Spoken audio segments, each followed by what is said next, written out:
Hi everyone.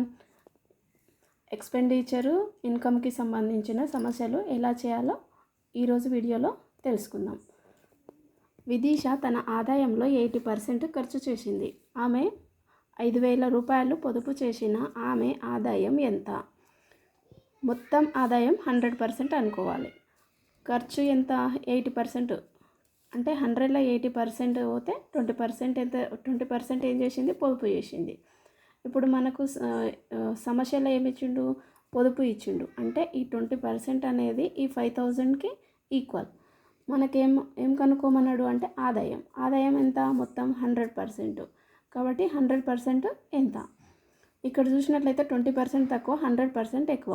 ఒక code దీనికి ఎక్కువ బై తక్కువ.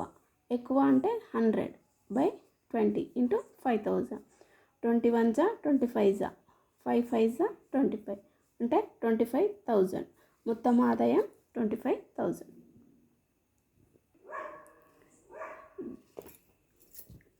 దీనికి కంటిన్యూగా విహాన్సి తన ఆదాయంలో 20% పొదుపు చేసింది.